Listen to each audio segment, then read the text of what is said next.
Supreme court का फैसला आता है और उस सुप्रीम कोर्ट का फैसला मोदी सरकार पर करारी चोट मारता है।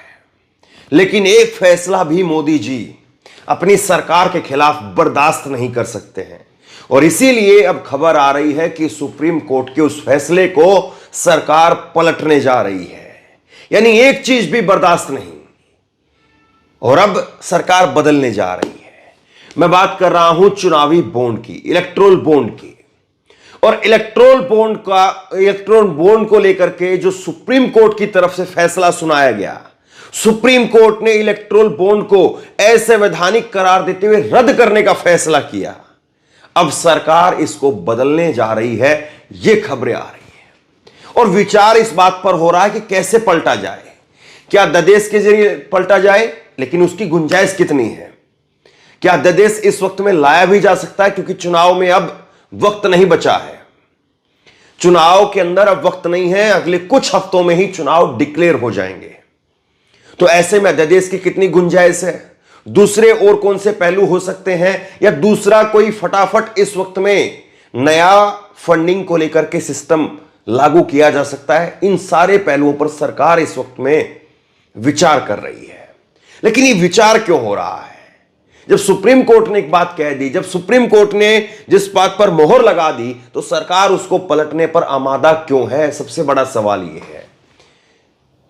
चुनाव के अंदर कौन से औद्योगिक घराने, कौन से बड़े बड़े धन्ना सेठ वो सरकार को या किसी पार्टी को पैसा दे रहे हैं? क्या इस बात को जानने का अधिकार मतदाताओं को नहीं है, लोगों को नहीं है? और अगर ये पता लोगों को चल जाता है तो इससे दिक्कत क्या है? इससे कौन सा जो है वो नेशनल सिक्योरिटी को लेकर के इशू खड़ा हो जाएगा? ये तो कोई नेशनल सिक्योरिटी का मामला नहीं है। हमारे ही देश के आम करदाता हैं, मतदाता हैं, उनको ये जानने का पूरा हक है कि कौन सी पार्टी को कौन से लोग चंदा दे रहे हैं और कितने लोग चंदा दे रहे हैं। और ये सारा खेल क्या सिर्फ और सिर्फ इसलिए हो रहा है क्योंकि बीजेपी को सबसे ज्यादा 90% बीजेपी को चंदा वो इलेक्टोरल बॉन्ड से मिल रहा है। इस वक्त खबर जो है वो चर्चा में है और हंगामा इस वक्त में खड़ा किया हुआ है। इस खबर ने चारों तरफ सुप्रीम कोर्ट, चुनावी एबीपी ने भी इस खबर को किया है, चुनावी बॉन्ड पर सुप्रीम कोर्ट का फैसला पलट सकती है मोदी सरकार। समझे विकल्प के बाद में चुनौती क्या है, क्योंकि आसान नहीं है इस बार। क्योंकि अगर सुप्रीम कोर्ट के इस फैसले को पलटा जाएगा तो आप लेकर के क्या आ रहे हैं उसके बदले में, यह सबसे अहम सवाल है। इसके बाद में आज तक ने भी इस खबर को किया है कि इलेक्टोरल बॉन्ड हुआ रद्द, सुप्रीम कोर्ट के आदेश के बाद सरकार तलाश कर रही है नए विकल्प। तो अब इन चीजों को लेकर के खबरें जो है वो बन रही हैं, सुर्खियां हैं और इसका मतलब आप समझ सकते हैं कि सरकार के अंदर कितनी खलबली होगी, कितनी बेचैनी होगी। लेकिन ये बेचैनी, ये खलबली क्यों है, ये मैं आपको आसानी से समझाऊंगा। जरा एक बार एक छोटी सी हिंट आप देख लीजिए, फिर उसके बाद में डिटेल में हम इस पर बात करेंगे। बीजेपी को 2022-23 में यानी पिछले साल 720 करोड़ रुपए का डोनेशन मिलता है। 720 करोड़ रुपए, 700 करोड़ रुपए यानी बीजेपी को चंदा मिला। 4 नेशनल पार्टियों को मिले चंदे का 5 गुना ज्यादा है। 850 करोड़ में कांग्रेस को सिर्फ 80 करोड़ रुपए मिले। यही सारा माजरा है। एक तरफ सारी विपक्षी बड़ी पार्टियां वो आप एक तरफ कर दीजिए और बीजेपी एक तरफ कर दीजिए। 850 करोड़ रुपए जो पार्टियों को चंदा मिला है, अलग अलग पार्टियों को, उसमें से बीजेपी को 830 करोड़ रुपए मिला है। 720 माफ कीजिए, 850 में से 720 करोड़ रुपए। इसका मतलब क्या समझा जाए? इसका मतलब यह है कि बस आप यह समझ लीजिए कि सारा का सारा पैसा सब के सब लोग वो सिर्फ और सिर्फ बीजेपी को दे रहे हैं। बस जरा सा छटाक भर उंगलियों में, नाखूनों में रह जाए, इतना सिर्फ इतना वो बाकी की पार्टियों को खिलाया जा रहा है। यानी अगर आप जो है वो चावल ऐसा करके खाएंगे तो आपकी जो उंगलियों में थोड़ा बहुत लगा हुआ रह जाता है ना, जो हाथ धोने के समय पर जो है वो चला जाता है, बस उतना भर जो है वो विपक्षी पार्टियों को मिल रहा है। बाकी बीजेपी ऐसे थाली में भर भर के खा रही है और जो उंगलियों में बचा हुआ रह गया यहां पर, उतना भर केवल विपक्ष के नेताओं को मिल रहा है। तो आप बताइए चुनाव कैसे लड़े जाएंगे? चुनाव बिना पैसे के नहीं लड़े जा सकते हैं। और आज जिस तरह से हाईटेक प्रचार होता है, सोशल मीडिया से लेकर के हर जगह पर जो हाईटेक प्रचार होता है, रैलियां होती हैं, बड़े बड़े रोड शो होते हैं, तो ऐसे में कैसे मुमकिन है? और इतना बड़ा देश है, लोकसभा चुनाव का प्रचार अपने आप में बहुत महंगा प्रचार है, बहुत महंगा जो है वो चुनाव होता है। और पिछली बार मैं आपको दिखाऊंगा कि करीब 4,000 करोड़ रुपए, 4,000 करोड़ रुपए जो है वो राजनीतिक पार्टियों ने, ये तो ऑफिशियल आंकड़े हैं जो फूंक दिए, बाकी पता नहीं 50,000 60,000 कितने हजार तक जो है ये पैसा खर्च किया गया होगा। बड़ा चुनाव है लोकसभा का, और बड़े चुनाव में यहां से लेकर के वहां तक, गुजरात से लेकर के असम से और कन्याकुमारी से लेकर के कश्मीर तक जो नेशनल पार्टी है उनको चुनाव देखना है, और ऐसे में पैसा ही नहीं है तो चुनाव कैसे होगा? खैर, अब जो खबर आ रही पहले मैं आपको वो बताता हूं, उसके बाद में इस पर चर्चा करेंगे कि कैसे जो है वो चंदा सिर्फ और सिर्फ बीजेपी को जा रहा है। एनडीटीवी ने सूत्रों के हवाले से पता चला है कि सरकार कई विकल्पों पर विचार कर रही है। इसमें सबसे प्रमुख तो एक बिल पास कर फैसला पलटना है। यानी एक तरीका यह बताया जा रहा है कि सरकार एक बिल को पास कर दे और फैसले को पलट दिया जाए। दिसंबर में चुनाव आयोग के सदस्यों की नियुक्ति को लेकर के एक नया मैकेनिज्म तैयार करने वाले बिल को पास किया ही गया था, और ये पहली बार नहीं है। मैं आपको गिनवाऊंगा कि कब कब सुप्रीम कोर्ट के फैसले को सरकार ने बदलने का काम किया। सूत्रों ने यह भी बताया है कि सरकार काले धन की वापसी को लेकर भी चिंतित है। उनका कहना है कि अगर दानदाताओं की पहचान जारी की जाती है तो यह बैंकिंग कानून के खिलाफ होगा। हालांकि भले ही सुप्रीम कोर्ट का फैसला सरकार के खिलाफ गया हो, लेकिन कहीं ना कहीं सरकार उन ऑप्शन पर भी विचार कर रही है जिनके जरिए फैसला पलटा जा सकता है। कहा यह भी जा रहा है कि चुनावी बॉन्ड पर आए फैसले के खिलाफ जनहित याचिका दायर की जा सकती है, और केंद्र सरकार किन ऑप्शन पर विचार कर रही है जिनसे फैसला पलटा जा सकता है, तो वो ऑप्शन क्या है, उन पर जो है डिटेल में बातें हो रही है। अब 2-3 चीजों को आप समझिए। दिल्ली के अंदर फैसला आता है, सुप्रीम कोर्ट कहता है कि दिल्ली में एक चुनी हुई सरकार है, चुनी हुई सरकार को अधिकार होना चाहिए ट्रांसफर पोस्टिंग का। सुप्रीम कोर्ट ने इस बात को कहा, लेकिन सुप्रीम कोर्ट की इस बात को पलट दिया गया। सरकार उसके खिलाफ अध्यादेश ले आई और अध्यादेश को जो है पास करा दिया फिर, क्योंकि संसद में बहुमत है। और इसी तरह से सुप्रीम कोर्ट ने पहले कहा कि चुनाव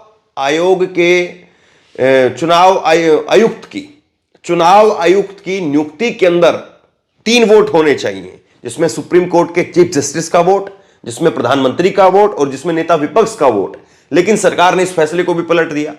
सरकार ने कहा कि सुप्रीम कोर्ट जाए बाहर, यह हमारा मसला है और हम देखेंगे। और सरकार ने कहा कि इसमें 3 वोट रहेंगे, एक खुद प्रधानमंत्री का वोट, एक प्रधानमंत्री के कैबिनेट में किसी मंत्री का वोट, यानी दोनों एक ही वोट हो गए, और तीसरा विपक्ष का वोट। अब 3 वोट में से अगर 2 वोट एक तरफ हैं तो तीसरे वोट का वैल्यू ही नहीं है। तो सुप्रीम कोर्ट के इस फैसले को भी सरकार ने पलट दिया। तो आखिरकार क्या जो फैसले सुप्रीम कोर्ट से लिए जाएंगे, जो कड़वे फैसले लिए जाएंगे, उनको सरकार इस तरह से पलट देगी क्या? और ऐसे में फिर सुप्रीम कोर्ट का मतलब क्या है? और ऐसे में सुप्रीम कोर्ट के फैसलों का लोगों के ऊपर क्या प्रभाव पड़ेगा?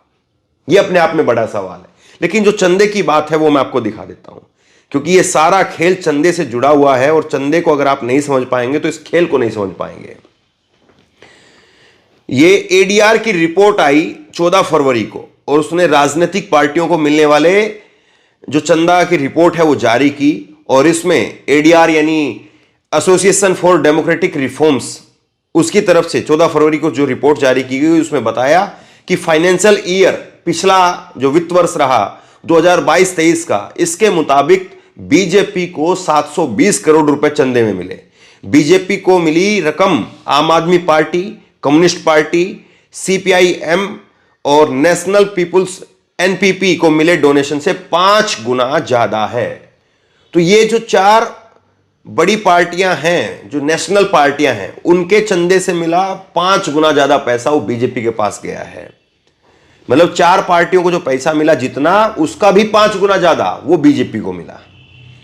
फाइनेंशियल ईयर में 20,000 से अधिक का डोनेशन मिलने पर रजिस्टर्ड पॉलिटिकल पार्टियों को खुलासा करना होता है। 2022-23 में नेशनल पार्टियों को कुल 850 करोड़ चंदे 800 करोड़ रुपए डोनेशन में मिले। एडीआर के मुताबिक कुल डोनेशन में कांग्रेस ने सिर्फ 79.92 यानी करीब करीब 80 करोड़, जिसमें से भी 8 लाख रुपए कम है, मिलने की घोषणा की।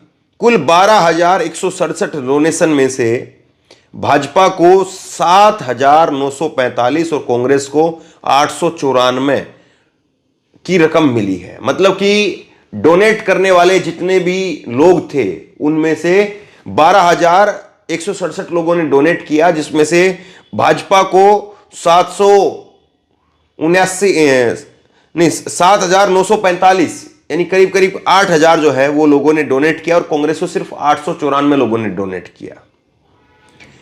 तो बीएसपी ने 20,000 रुपए चंदा मिलने की घोषणा की है, 20,000 से ज्यादा चंदा मिलने की घोषणा की। देश की छठी राष्ट्रीय बहुजन समाज पार्टी बीएसपी, उसने घोषणा की कि 2022-23 के दौरान 20,000 से अधिक का कोई चंदा उसको नहीं मिला है।